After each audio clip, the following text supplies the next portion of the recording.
Welcome to the Goalie Hacks Podcast, the show dedicated to providing elite tips, hacks, and strategies to take your game to the next level, where we help you become an elite goaltender, one hack at a time. And now, here's your host, Mike Santaguida.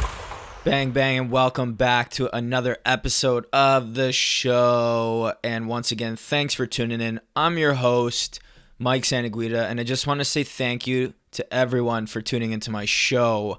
We are now 2 months into the program, if you guys haven't been counting, and 2 months has honestly just flown by. Thank you to everyone who has left a written review and rating for the show. It truly means the world to me, and I can't thank you all enough for helping me get the word out there about the podcast, to show people that this is worth listening to. So we do a weekly giveaway for the show if you haven't heard yet, and the goodie is, even if you guys enter and don't win, you'll be entered into every giveaway we ever do as long as the show is alive. So the odds of winning are pretty good, and I think about 16 people have won something so far. We give away books, products, subscriptions, you name it. So if you're looking to enter into our weekly show giveaway, either hit me up directly on Instagram or make sure to stick around to the end of the show to catch the details on how to enter.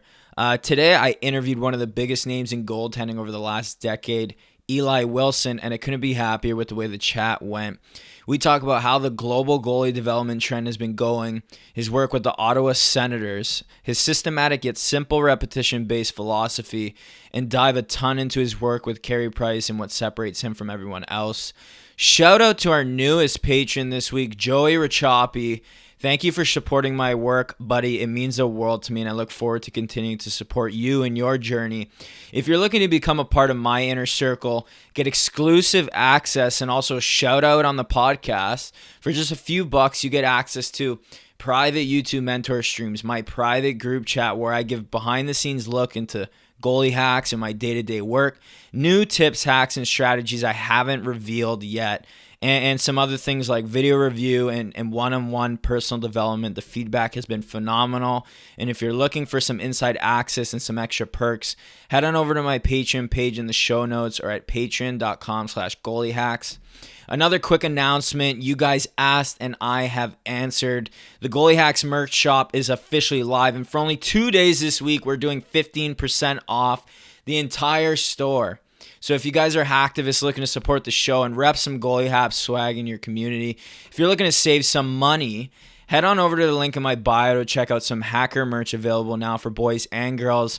And make sure to tune into my page April 29th and 30th to get a very limited time discount off everything. We will not be holding a discount again for quite some time. Shout out to our main supporters of the show, the IQ Goalie E-Digest. And if you haven't seen it yet, I'm personally an annual subscriber of the product, and to me it's worth every dollar and likely underpriced compared to the value you get. So for just a few bucks a month, the digest contains 5 easy-to-read articles reporting on and reviewing sports science concepts related to goaltending, how to use them to your advantage. So today we're offering a promotion of 20% off if you use the code HACKS in all caps, HACKS, at checkout. Visit IQGoalie.com or find them on Instagram at IQ_goalie for more details. Shout out to NeuroTrack, our other main sponsor since day one, and we only have 2 days left of the enormous promotion we're doing to help you guys save a couple $100 off the product before the price goes up in just a short week from now. So if you're looking to do some elite level neurovisual brain training, this is easily the best in the market right now. So to kick off our sponsorship, we're giving away 2 subscriptions to the new product not available to the public yet. So stick around at the end of the show to catch the details. But just so you guys know, this discount I'm offering isn't available anywhere else. In fact, you aren't even allowed to register for the product right now. So if you want more details on the product and the very limited time promotion, hit me up on my DMs after the show. There's only a couple days left. Without further ado, let's get into this week's episode. I know you guys are going to love the chat Eli and I had today. Hello, everyone, and welcome to this week's episode of the Goalie Hacks Podcast. I'm excited today to be joined by one of the biggest names in goaltending, Eli Wilson.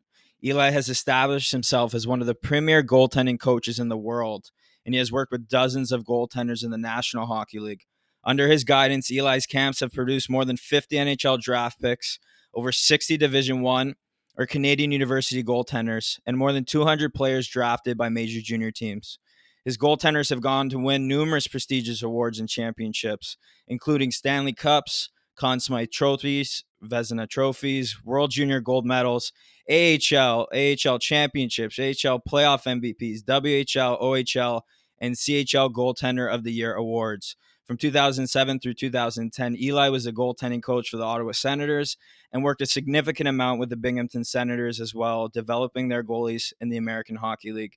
In 2010, Eli established Eli Wilson Goaltending, and today, Eli Wilson Goaltending is a world leader in goaltending development. Eli, how you doing, buddy? Thanks for coming on the show, man. I'm doing really good, and thanks for having me on the show. I'm really looking forward to it. No, yeah, I know we we had a bit of technical difficulties before this, but we finally got it up and going. It's awesome to meet you, man. I'm actually from Toronto, so naturally your name has come up in just about every corner I go to. But I just wanted to jump on a call and break some stuff down and connect a little just to see how you approach the game and some of the work you've done with your goaltenders over the years. Yeah, no, I'm glad to share as much information as I can. And Toronto is one of my favorite cities in the world, and not just in the hockey, but you guys have a great city out there, and I look forward every year to having my camps in Toronto and helping goaltenders in that area as well. Mm-hmm. Are you currently working with any of your students remotely right now? I'm not doing too much. I'm working a little bit with Pete Fry on his mindset program, jumping in on some of those calls and helping goaltenders on the mental side with that. But as far as video and stuff like that, it's sort of quieted down a little bit right now because obviously guys aren't getting on the ice at this moment. Yeah, no, it's a good opportunity for us to get on a call. It's unfortunate the way things have gone down and the way things have transpired. It's disappointing, but like you said, we try and make the best of it. But let's not waste any more time just because we got a lot to go over. So let's jump right in. Maybe you can just start off by sharing a bit of your story and how we sort of got here today. I started coaching goaltenders full time in my early 20s, and so I've been at it for 20 years now. I spent most of my early years coaching in Calgary, establishing World Pro Goaltending, which became a dominant goaltending development company in Alberta. At the same time, I was working with the Medicine Hat Tigers in the Western Hockey League, and we had tremendous success there from a team standpoint, but from a goaltending standpoint as well. So I was able to have World Pro Goaltending and work with the Medicine Hat Tigers at the same time. So I was able to work in a team environment and plus in a goalie development environment where we had an opportunity to work with a lot of great goalies that came through World Pro Goaltending. And the list goes on from Tim Thomas to Carey Price to Tuukka Rask to Devin Dubnyk, Chad Johnson, and so on and so forth. And so, established a real solid program there, and then saw both of the goaltenders that I had in Medicine Hat drafted to the National Hockey League. At that time, one of the students that was started to come to the camps was Ray Emery. I was playing in the American Hockey League at the time, so I was able to work with him along with those other guys in the summers. And then I got the opportunity in 2007 to work with Ray as a consultant and help support their run to the Stanley Cup, which we got to the Stanley Cup in 2007. The next year, I was hired as a full-time goaltending coach and moved from Calgary to Ottawa and spent the 3 seasons there working with the team. And then after that was done, I established Eli Wilson Goaltending and taken parts from everything I did in the previous 10 years and kind of combine it together. And you built this goalie school that sees, I think, 18 to 20 camps a year, with seeing more goaltenders than most schools out there, and having an opportunity to span from one side of the country to the other is pretty unique as far as being able to see goalies from all different areas. And so that's kind of where we're at today with the company. We have 3 full-time employees here, and everyone else is seasonal workers, and that's constantly growing. Mm-hmm. So why don't you dive a bit into your your coaching philosophy, which intrigues me personally, just because I have a very similar approach. But I know you talk about a unique, progressive, repetition based training regimen. So what does that exactly look like to you in the stuff you do with your goaltenders? Well, we do not put a cap on where we think a goaltender can get in any length of time, whether that be an hour, whether that be in a week, or that be in a year. Mm-hmm. We leave the top of it completely open to not limit that athlete. We don't go on the ice and work on something that doesn't make sense. We work on the basics. We start as simple as possible and we build from there. Mm-hmm. But I've been a strong believer in a long time that it's not, you can't jump around from skill to skill. You need to teach and work on the game in order.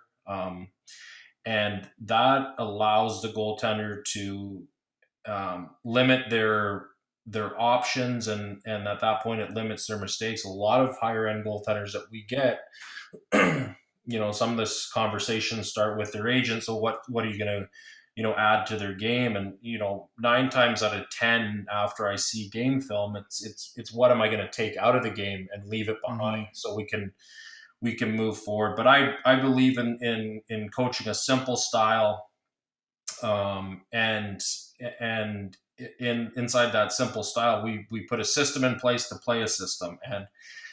And when you do that, it's really easy to identify strengths and weaknesses. Therefore, when you're moving forward in a season or whatever the case is, a lot of these goalies can be self taught and self coached to get back to their games. Rather than looking for things, we just always fall back to the simple basic system that we teach. And it's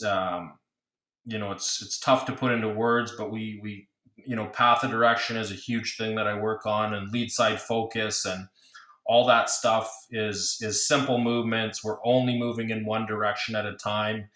We don't move out of a space to try and generate power to move back into the same space. So everything's the lead side of the body, moving in one direction, really working on the efficiencies in your game and simplifying things. And basically every play that you can imagine that you'd see on the ice, there's about 6 different complete setups in the game of hockey, and that's it. And there's maybe, maybe 3 variations of that particular play that can happen. So you're looking at 18 plays probably total that a goaltender can possibly face.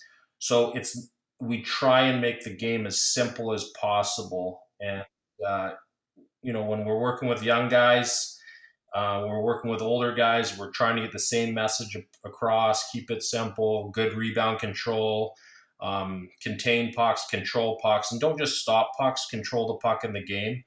And another big part of what we do is getting reads early on what guys are doing and what plays we're facing. Mm-hmm. Take in the information and then simplify your skills and your techniques. No, it's funny that you said that. I've been talking with recently a lot of like NHL goalie coaches, and over the years, some of the best ones that I've dealt with, they know how to keep things simple, and I think that from that repetition based type of regimen, it sort of allows goalies to find that flow, and to not overthink the game, right? Because we program those movements and everything like that into our body, into our brains, and then when we get to the game, like you said, there's so many different scenarios that we typically need to work out of, but we need to find that base. We need to develop those proper fundamentals, and then we sort of play hockey from there. So back in 2004, you were named Hockey Canada's goaltending to Hockey Canada's goaltending consultant group. What was sort of some of the work you did during your time in that role? Well, in the early days, we were just trying to establish what Hockey Canada was going to look like going forward. It wasn't so much, on ice. We were just trying to figure out where it was going to go, what Hockey Canada was going to be able to do to have a better program than just having a simple tryout for the World Junior team, and that was about it. So, it was a slow moving operation that didn't didn't go where it probably could have or should have, and it's slowly catching up even now. So I even believe right now what's happening there is a little bit behind what they could be doing, but it's definitely gotten a lot better. Yeah, yeah. So, and I think this is like a huge debate topic in terms of like people saying that Canada's like fallen behind a bit in terms of the on the development side of things. That's sort of stirring up, and maybe it's just because they're not necessarily falling behind, but everybody's sort of catching up a bit. Where do you stand in terms of in that conversation, in terms of maybe where we need to head as a country in our development? I think some of the countries that play hockey and compete in hockey have totally different systems as it is. And in Canada, most goaltending development, if not all of it, is privatized. Hmm. And I think there's a lot of good goaltending coaches that have goalie schools across Canada that we are producing great goaltenders and good goalies and good young prospects. Right. I just find that there's, topic kind of gets dragged on a lot. And I think we do have, like I said, good veteran goalies, good young goalies, good up and coming goalies. I just think right now you're seeing a lot of, other goalies from other countries get an opportunity Hmm. above Canadian goalies because of, just that's sort of just been established that, these other goalies might be better. But, at the Yeah. end of the day, are they really better than the goaltenders that we're producing, or are they just getting more opportunities? And that is one of the conversations that, I've had with GMs, I've had with agencies, and I really think that it's more the latter. I think that more European goaltenders are getting opportunities than Canadian goalies, and they think organizations are a little more patient with those goalies. But I think the talent level and the level of compete that our young athletes have is as good or better than a lot of the other countries.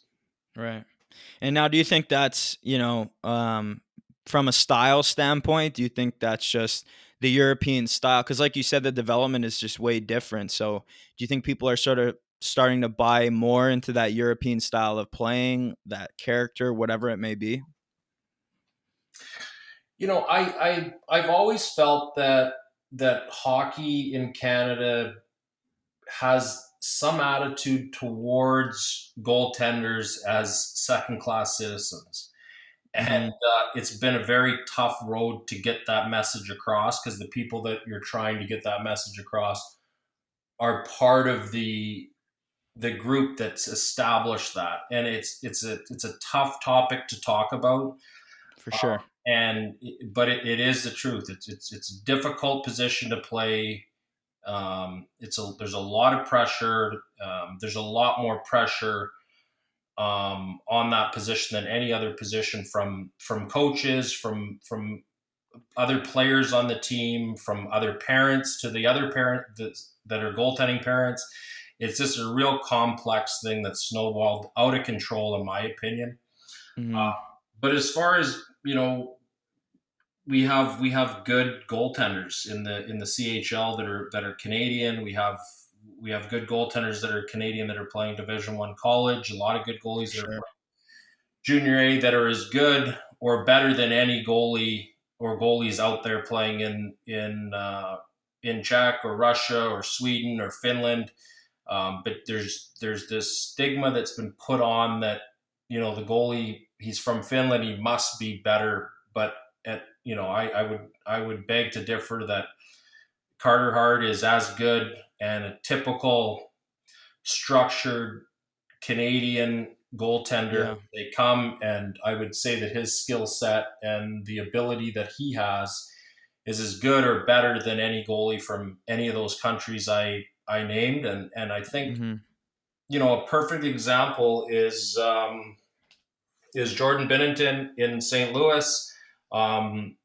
He wasn't given an opportunity. Right. He was kind of pushed aside. People thought other goalies were better, so on and so forth. And then the game takes care of itself, and eventually he gets the opportunity to play. I feel that he's a good goaltender, and I think he might be better than a good goaltender. But I also think if you want to talk about the Canadian situation, how many Jordan Binningtons are there in Canada that haven't been given the opportunity? Right. There's got to be six or eight of them between the ages of Yeah. early 20s and mid 20s. They just don't get the opportunities or aren't given the opportunities. Mm-hmm. Mm-hmm. And I think that might stem too is it's just the competitiveness around the world has sort of gone up, and I don't think we've fallen behind. I think people have just woken up around the world, and now, as we both know, the goaltending world is super busy, super packed, tight on jobs, and like you said, it's sometimes the right guys just don't get those opportunities because the pool has officially become so big, I feel. Um, so, but it's funny that you mentioned that. I'm pretty good buddies with Jordan, and we played against each other growing up. And I remember talking to him a few years ago, and he had kind of said the same thing to me. He said, "Yeah, like I'm doing the right things, and I'm just not getting a shot here." But good for him. He ended up figuring it out. But it's just a good conversation to have. And obviously, leading into it a bit, like 2007, you traveled to South Korea to coach some teams and some goaltenders there. You sort of have this world view now on the goaltending space. I'm just curious, how come you decided to go out there? It was interesting. I was at our training facility in Calgary working with a goaltender um, that had moved to Calgary from Boston and had started playing hockey at Edge School for Athletes in Calgary. And his dad was at the session. They were originally from Korea. And I just started talking to him after the session, and they go back every year. And I just mentioned that I'd love to have an opportunity to go over there and help out. And it was amazing because it literally took the guy 1 week to talk to the Korean Ice Hockey Federation and set up a trip that happened, I think, 8 weeks after that initial conversation. So I was able to go over there and spend a month working with goaltenders from roughly the age of 10 to 27 years old. So the pro teams were there. The Korean pro teams, as well as a couple of the goalies from some of the Japanese pro teams, and then all the youth goaltenders, college goaltenders in Korea, and minor hockey goalies. So it was a very enjoyable month for me. We were on the ice every morning, I think from 6 till noon, 6 a.m. till 12, and different groups and different setups, and the pro team that was there did all the shooting. So I had great shooters, I had great support on the ice, and basically just tried to introduce the style that we were teaching and the systems that we were teaching. But I picked up some things that they were doing, and it was a real fun experience, and to this day, it was one of the best experiences I have in the game of hockey. Mm-hmm. And what were some major differences? Obviously it's overseas Asian market, but just maybe in the culture, the way people played, the way people approached the game. What were some of those things that sort of stood out to you, like you said, that you picked up? Well, the biggest thing is the coach of the team is the biggest star of the team. He is the most respected. He controls everything like you wouldn't believe, and the players look up to the coach more than anyone else. He's essentially the star, and he had a great. It's just a different way of looking at things. So that was one part of it. the work ethic and the discipline was second to none. But as far as the goaltending part of it, the goalies, there were some goalies that were there that played a lot like you would expect goalies from anywhere to play, standard, simple save selection, back leg recovery, butterfly slides. And then you could see some other things with the goalies. The Japanese goalies were a little bit more stand up and patient, and on the shots, they were way more patient. So most goaltenders have timing, and they're going to go down at the point of release or just therefore shortly after. But a lot of the goaltenders there would literally wait for the puck to be halfway from where it was shot to the net before they would react it anyway. And they would look like they're moving super fast, which they were, but they were that patient on their feet. So those are a couple of things that I saw them do that were different than what we were doing in North America at the time. Yeah, no, I like how you sort of brought up that patience and that hybrid style. And I think, I sort of, I'm 27 now, and I sort of, my younger days, I grew up in the Jaguar era, and everybody had that sort of blocking style. But from what I'm seeing, it's sort of starting to make its way out, and even the bigger goaltenders, they have to sort of develop a little more patience in that hybrid style, just because you can't just butterfly anymore. You'll just get passed around and stuff like that. So maybe just touch a bit on, where we're heading, where the game's heading. Do you think that hybrid style is everybody sort of needs to adopt it at least a little bit going forward? Well, I think the biggest thing that guys have done over the last 3 or 4 years is the stance has gone back to trying to keep the neutral foot position.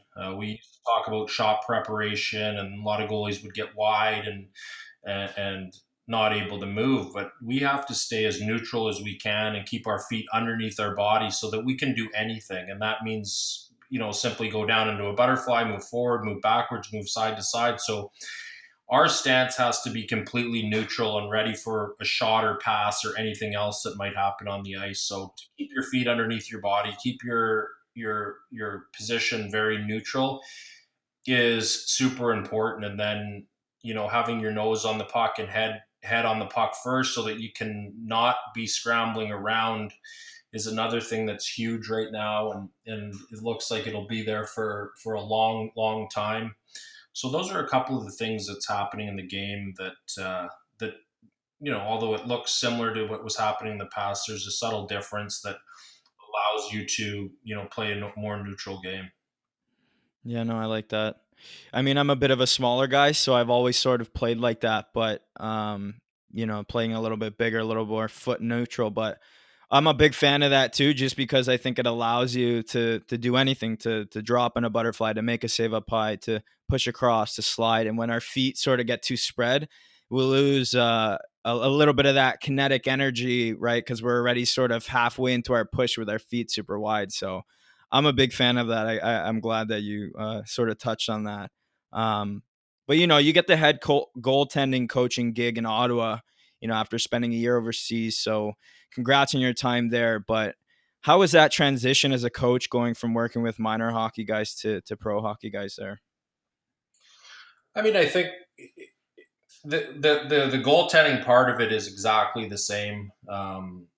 But in the NHL, it's not just about coaching the goalies. It's about making decisions and working within a team environment and help make team decisions. And that comes even down to the draft and those kind of things. So there's more to it than just getting the goaltenders to, play at the top of their game. So there's a little bit more than goes into it than just coaching goalies. But, another thing that guys, especially young goalie coaches that feel that they're NHL ready and they're able to work with goalies and they have tremendous knowledge of the position, which a lot of them do. It's the experience that you need that you need to be able to work with the shooters and get those shooters to do what you need them to do on a consistent basis and have super strong structure about your approach on a daily basis, and make sure that you're getting everything across that you need to, because I find a lot of the young goaltending coaches, although they're very knowledgeable about the position, they lack the knowledge about the game itself.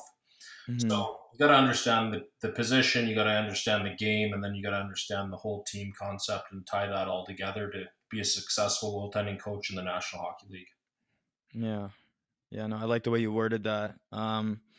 Specifically, you said you worked with some American League guys during your time in the NHL, but from a development standpoint, what were some key areas you focused on with them to prepare them for the NHL one day? American League goalies are always have in their mind that they want to be in the NHL. Every day they go to the rink, they think that I'm here so I can get to the NHL, which is Right. great, but a lot of the times that can take the focus away from what they're trying to do that gets them in a position to move to the next level. So Mm-hmm. although you always want to keep that NHL thing in their head, it's got to be removed based on trying to get all your points across so that they can perform at the best of their ability so they can get to the next level. Mm-hmm. Mm-hmm. And for kids, striving out there to grow into someone like that one day, what's probably the most important advice you can give on starting down a road, to achieve that and become an elite goaltender to be considered for that level? Well, there's a number of things that have to go into being a goaltender that can play at the top level, and moving through all the obstacles that come in front of you to get there. And I think the biggest thing that goalies waver on is distractions, and Mm-hmm. anything that comes into your head that pulls away from your ability to make saves and perform in a game is something that needs to be removed from your thoughts. And it can be very challenging. It can be very frustrating because these are kids that are not although they're more mature than most kids their age, they're still immature to the all the thoughts that they need to be able to remove Yeah. out of their head. And it's a lot harder um, than just doing it. And if they don't have proper guidance to do that, or they don't naturally figure it out, um, that's where you get goaltenders that are more than capable that don't achieve their goals. Yeah. Yeah, I think that's such a good point, and I talk about this with kids all the time because I think it goes right over their heads in terms of distractions. Looking in the stands, looking at the shot clock, looking at your bench, looking at your coach, and I think that everybody's got to sort of realize, we have to find ways, whether mentally or physically, to keep it in between the glass. Because at the end of the day, your job comes down to stopping the puck. So whatever is necessary to keep your mind on that task, and people say be in the moment, right? And something I use is like anchoring techniques where I repeat like positive phrases in my head. Or for example, when I realized when I was like 15, 16, I'd always be looking at like the scouts start coming around in Ontario, right? For the major junior, right? For the draft. And I was always sort of looking in the stands. And then I'm like, man, it's just too distract. I'm like, so I literally don't look in the stands at all anymore. I go out to the corner, like in between whistles, and I just stare at the ice, and, I go back in and then the play's sort of going, and it sort of helps. We have to find ways to keep our focus in line with what we want to accomplish on the ice and not let it waver. Is there anything specifically that you do with your guys to help them avoid some of these distractions? You just talk about them. I think the things that come into your head that we have with young goalies at the junior level are, they're worried about the draft, and they're worried about, they're not worried, but thinking about the draft and Yeah. thinking about scouts and all those kind of things. And even at a higher level in the NHL, it's just something that's tough to overcome is fans and what Yeah. the fans think about you. And none of that stuff is really any of your business. Yeah. And I try and keep that message as simple as possible. What can you control? What can't you control? Separate those. Focus on the things you can control, and what makes you a good goalie on a daily basis. What makes you a good goalie in practice? What makes you a good goalie in the games? And to take those thoughts and remove them from your mind is Yeah. the biggest thing that you can do. No, I love that. Control what you can control. It's very cliche, but I don't think people realize how sensitive the mind is in terms of our focus wavering and stuff like that. For me, the way I approach it is like focus on what I can control.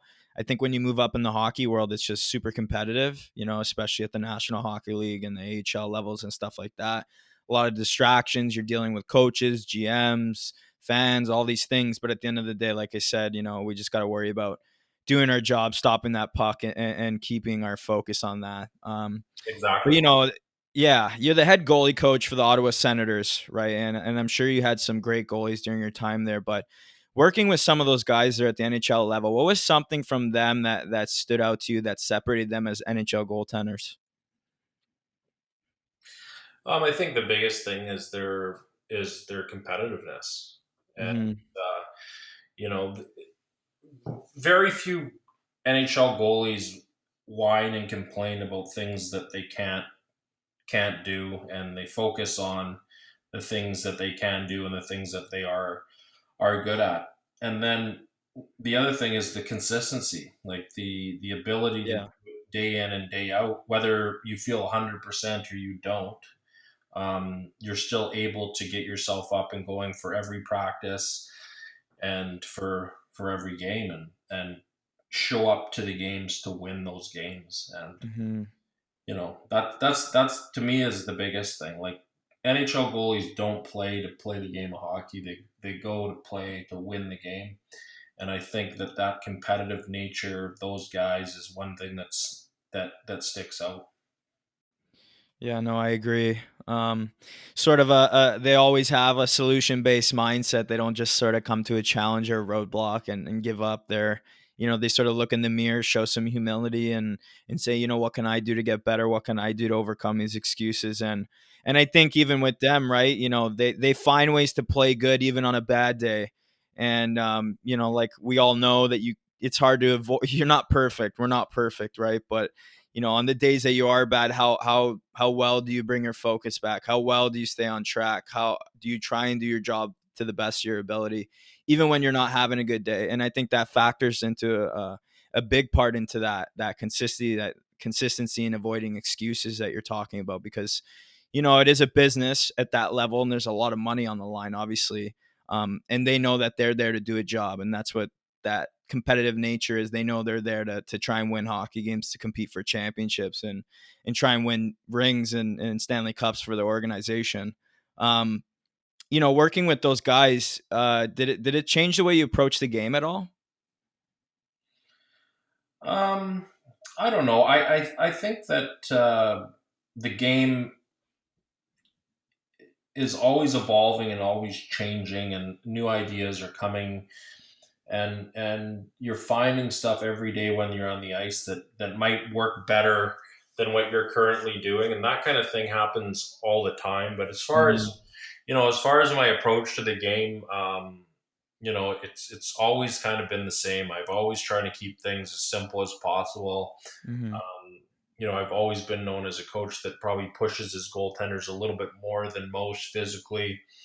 Um, and I like to get my drills and my systems in place that do the talking for me. So when I'm on the ice with goalies at any age, it might look like I'm not doing as much as maybe another goalie that spends a lot of the time talking to their athlete. Mm-hmm. Mm-hmm. I can talk to those goalies off the ice, but I structure my drills so that it basically just takes care of all the, everything that we need to figure out on the ice, and spend very little time, um, you know, explaining Mm-hmm. stuff to these goaltenders.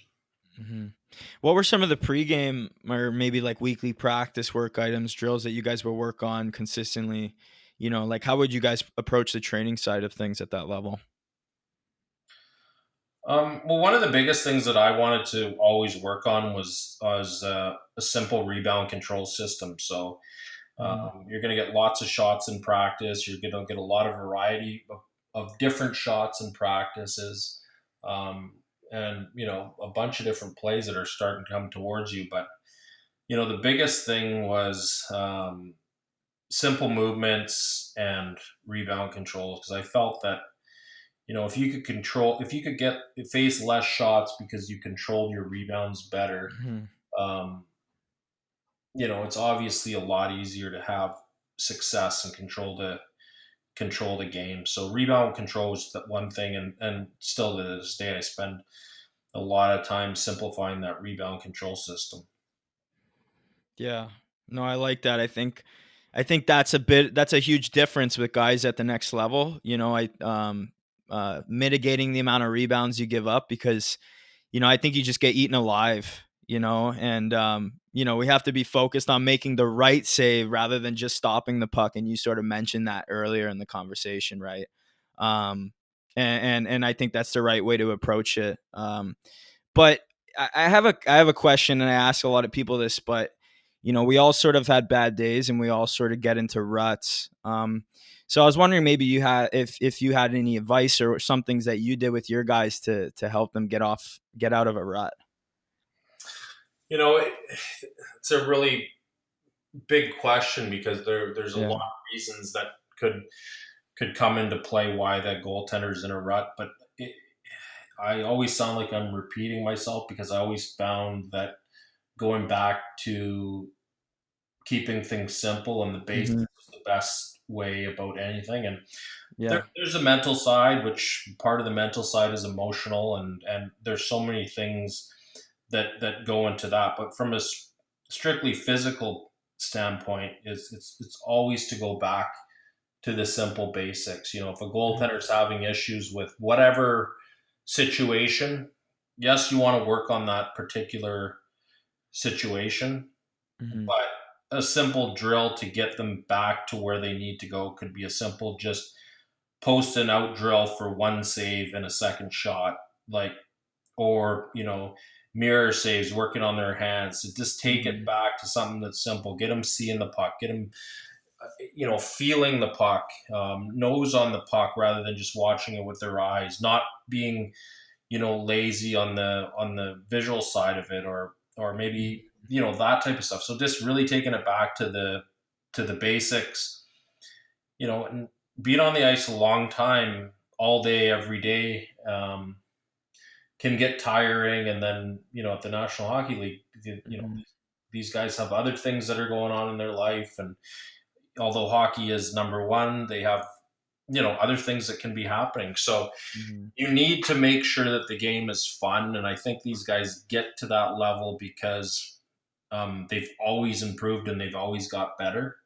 And so going back to, hey, let's go on the ice today and improve an area, rather than just get it to where you think your game should be, but being open-minded enough to say, I can get better. Right. Is huge. And the goalies that play a long time in the NHL, they basically don't stop improving until their last year, and then that's why they retire. Yeah. It's not that they got to a peak and they're able to hold that peak for 5 years or 6 years. They get to a point and they're able to keep moving it to the next level, and that makes you feel good, that makes you perform well, and that gives you the longevity. But you very rarely do you find a guy that gets into the league and just consistently plays the same way and doesn't make any adjustments. Those guys are 2-3 year guys, and then they're done. But if we want to go back and look at goalies that changed, evolved, and adapted, those are the guys that you'll see that played 10 plus years. Yeah. No, I agree. And I like that you brought that up, because there's so many kids that actually come to me saying, like, this person said so-and-so about my game. This person said so. I thought I was always good at skating. I thought I was always good at puck handling, or whatever it is. But I always like to sort of say, and you worked with Carey Price a bit. I say, okay, on a scale of 1 to Carey Price, or on a scale of 1 to Tuukka Rask, where's your skating? Where's your puck handling? Where's your rebound control, your tracking, and all these things? And I think that you make a good point of goaltenders have to realize that the game is constantly evolving, and our learning has to be in constant motion, and we've got to constantly be getting better. Shaving, literally, like, the marginal difference at the NHL level, is like a tenth of a second, of a quarter of a second. But that's what it comes down to at the end of the day when you play at those levels, is the marginal difference isn't that big. It's just the consistency and the accuracy. So maybe for some kids, who see themselves and some of their skills as good, but we all need to level up. So what's some advice you can give some people in terms of approaching that the proper way? A lot of goalies improve to the level of their environment, Mm-hmm. but they don't realize that there's more out there and there's better out there, and so you can't compare yourself too often to goalies around you, because if you want to play in the NHL, you want to get to the next level, and you're comparing yourself to the goalies that you're playing with or against, and you're a midget goalie or a junior goalie.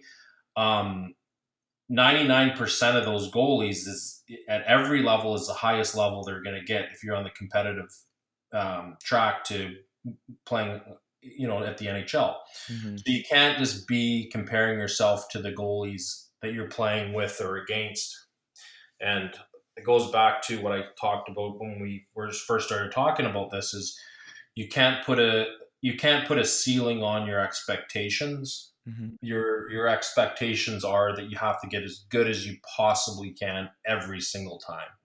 Mm-hmm.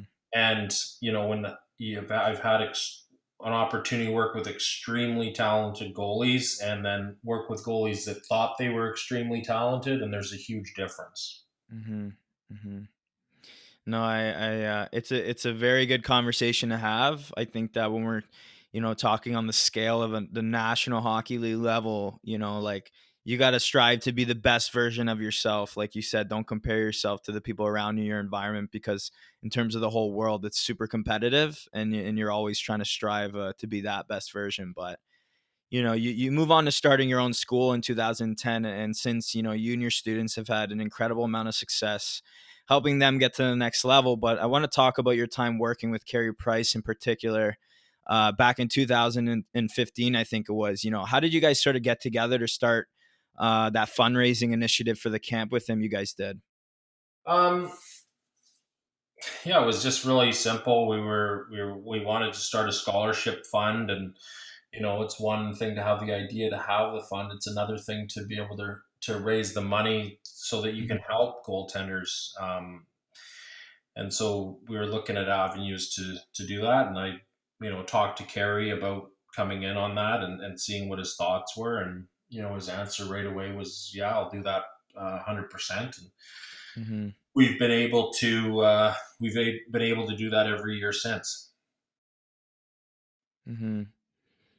Yeah, no, that's a great initiative. It's always giving back is always good. And, so I'm assuming you guys work together. Obviously, he trained with you during his time. Do you guys still train together? Yeah, we do.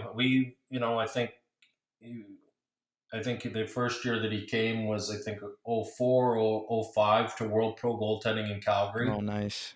So I started working with him when he was in TriCity in the Western Hockey League. So basically, from his junior hockey right up until, um, we skated up until this last summer. So I Yeah, would expect that to continue going forward as long as he wants to do it. I'll be here to yeah, watch his game. for sure. And what were some of the things that you guys typically work on together? It's the same stuff. I do the exact same stuff with him that I do with goalies that are playing Bantam hockey, and Yeah, we start with simple drills, and we build on that, and we have 3 or 4 variations of the 6 systems that we want to work on, and try and put that together in a plan to build on for 1 week that we spend on the ice. Usually, it's 1 week that we get a chance to work together. So we go on the ice for an hour and a half, and then if I want to rewind this back to when I first started sure. working with him. Although he would go home after the season in Tri-City, but he would spend the summers in Calgary, and I would see Carey for 3 or 4 weeks every summer, Monday to Friday, and we would skate every morning. And what other goalies that were around pro goaltenders would go on the ice with them, and we did that for 3 or 4 years pretty consistently until he was probably 2008 or 2009. So in the early years it was more time, and then the last few years it's just we've been on the ice for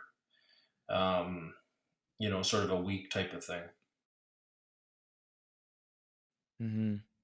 And what exactly, maybe you can give us a bit of an inside look, having worked so closely with him over the years. Just because people always ask me, how can I be like Price? How can I be fluid like Price? How does he approach the game, both mentally and physically? That's clearly just at that elite level, is world class. He's unbelievably coachable. Mm-hmm. And you tell him to do something, there's no learning curve. He just does it, and he doesn't question it one bit.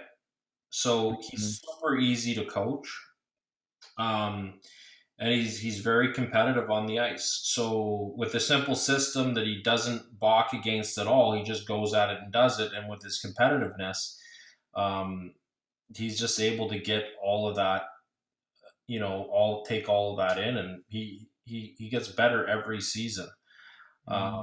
His rebound control is second to none. Pucks stick to his body. Although he's patient, a lot of the time he's ahead of the play as far as his reads and the way that he sees the game. And he's ready to go every single ice time. He's meticulous about his equipment and the way that he takes care of it and the way that he puts it on, and just has a great approach from start to finish. And he's got a very, if for whatever reason he has a bad day, it's very rarely followed up with another bad day or a partial bad day. He's always able to regroup and come back a lot stronger in a practice situation or setting. But as far as what we're doing, it's no different than what we would be doing with any other goaltender. Mm-hmm. And I think that's a good point that you make, that bounce back. And I kind of want to talk about that a little bit, just because I think, as goalies, like we said earlier, like you're not going to be perfect every day. And I think that bounce back is super important, not letting one game define you, not letting one practice define you. You only sort of, it only defines you if you let it. So maybe you can give some advice in terms of, maybe when you have a bad day, how to sort of get over it a little bit and how to move on from it so that way you can move forward with your career. I'm going to give you the same answer. It's going back to the basics again. And think about why things weren't going the way you wanted to, but not dwell on it, but just try and come up with a reason why, and figure that out, and eliminate that for the next day or the next game, or take it that way. And like I said, it basically just goes back to the basics. And a lot of the time in a practice, it's where was your focus level before the practice? Right. Did you just go on the ice with the idea that you were going to practice for an hour, and then from there you were going to get on with the rest of your day? Or did you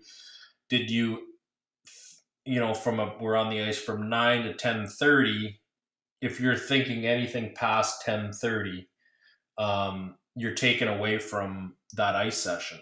If you're thinking about what you have to do in the afternoon, if you're thinking about anything that you were going to do after that ice session, it comes into your mind during that ice session, you need to eliminate that and bring your focus level back to where it needs to be. No, I agree. Goes back to that being in the moment that we talked before, eliminating distractions, stuff like that. And I think a lot of the root of those problems stem from some of those distractions, like you said. But now the last few years, you've been working with the TriCity Americans in the WHL in Western Canada. maybe just explain to our listeners some of the things you're looking for when you're looking for kids who can make that jump and transition to that next level. Um, my part of my job, it doesn't really entail the draft a whole lot unless those students come to my camps and I've seen them. I don't do any scouting for the team. Scouting and stuff. Yeah. But you know, I want to get guys that are competitive, that can manage their game, and obviously they have to have the skill to do that. But I'm always looking for guys that can be in a position where their team's down and not quit. I like to see guys that Mm-hmm. can win close hockey games and come up with big and timely saves. Mm-hmm. And goaltenders that I've worked with that have been successful, appear to look and play the same style that was, I don't want to say this, but established at our camps and our schools. So they Mm-hmm. they appear and look physically the same way that Carey plays the game. And when I have goalies like that, then I can help teach that and mold them into a really consistent goalie at the Western Hockey League level and beyond. Mm-hmm. And yeah, so you talk about, it's sort of like a lot of people sort of have those physical traits, but I think where you said like that competitiveness and some of those things are really on the mental side. So for some kids, what's some advice you can give them to try and get noticed and to stick out in a crowd, both physically and mentally, I guess. The biggest thing is to become as skilled as you possibly can, and Hmm. then to understand the game and not just play the position, but play the game itself, and then be competitive day in and day out. Hmm. Those are the things that I'm looking for, and I've seen goalies at younger levels that seem to have peaked and reached their their ability at an early age and haven't moved past that. And it's Hmm. that also sticks out, and I've seen that a lot in the past. But having an approach as a young person, as a professional, is important. I think that goalies that do move on past the other goalies that they're playing against and competing against is maturity. They're more mature. Hmm. Um, you might get a guy that's 18 years old, and he he's as mature as a 24-year-old. Hmm. And that's one of the things that I've seen over the years is that maturity level. Hmm. No, I agree with that. I think in this position and in some of those leagues, you have to grow up quick, and that maturity level is so important. Just to be accountable for yourself, show some humility and to continue to grow and to sort of realize that where you are now, have that growth mindset. Where you are now, you shouldn't be there in a year from now. You shouldn't be there in 2 years from now. And I think that maturity, definitely factors into that. But Eli, you have any last words of advice for everyone listening that you sort of feel passionate about that you want to get out? Yeah, I think every time that you go on the ice, when that practice is over and you're stepping off that ice, just simply ask yourself the question: Did I do everything I could in that practice to become Hmm. the best goalie that I could in that hour and a half? And if your answer to yourself is every day is yes to that, you're gonna have a real bright future in the game. Hmm. No, I agree. And I even I'm talking to some of my buddies who are much older than me. They're in their mid 30s, playing pro overseas, and they're like, "Yeah, man, it's a year round job your whole career, because we talk about this idea of getting a little bit better every day, 1% every day, that idea of the compound effect, and over the course of like a 1-2 year period, putting in that little bit of extra time might not necessarily come out, but you do a little bit extra often, you really be efficient with your time. And over the course of a 15-20 year career, that's where those differences really come out. That's where you sort of excel in the development side of things. So, no, I like that advice. I'm a big fan of that as well. I'm glad you said that. But thank you so much for coming on the show, Eli. I appreciate you coming on and just talking about your journey. And some of your experiences from the NHL down, there's definitely a lot to take away from our conversation, and I know everyone will enjoy it as much as I did. But can you let people know where they can get in touch with you online? They can just come to our website, EliWilsonGoaltending.com, and they can send me an email, Eli at EliWilsonGoaltending.com anytime, and I'd be glad to answer any further questions with any goaltenders, whether they attend our camps or don't attend our camps. Right on. Well, go check out Eli Wilson. He's also on Instagram as well. But his students have had a tremendous amount of success, and he's coached a number of elite goaltenders over the years at the highest level. So maybe somewhere down the road, we'll have you back on the show, man, if that's something that interests you. Great. I'd love to be back on. All right. Well, cheers, buddy. I'm grateful for you coming on. You take care, be safe, and we'll chat soon, man. Thank you. Thanks for tuning into this week's episode, guys. If you liked what you heard today, make sure to hit that subscribe button, as we have tons of amazing guests lined up ready to come onto the show the next few months. Make sure to tune in next week and every Tuesday from now on at 8 a.m. as we have an absolutely electric episode with one of the leading mental performance coaches in the entire world, Brian Kane. This episode was probably one of the most electric yet, and I couldn't believe how much actionable advice Brian gives on this episode from his courses. So if you're someone who struggles with the mental performance side of the game, make sure to tune back next week. This is definitely for you. You won't want to miss this one if you're looking to step your mental game up tenfolds. Without further ado, here are the giveaway details for the NeuroTracker X subscriptions we're giving away. To enter the giveaway, simply go to Apple Podcasts and leave us a written review and rating. Once you leave a review of the podcast, take a screenshot of it and either email it to goaliehacks@gmail.com or DM me on Instagram with your screenshot and your full name. If you guys are also interested in getting started with the product, like I said, there's only 2 days left in this enormous deal where you save hundreds of dollars. So they're currently offering subscriptions for way cheaper than what the price will be when the product fully launches. The price is definitely going up. So if you guys want to get started at a cheaper price before the price goes up, if you want to get better, if you're looking to get more for less, hit me up on Instagram. Get excited, guys. Great things ahead. I hope you guys enjoyed today's show, and I'll see you next week.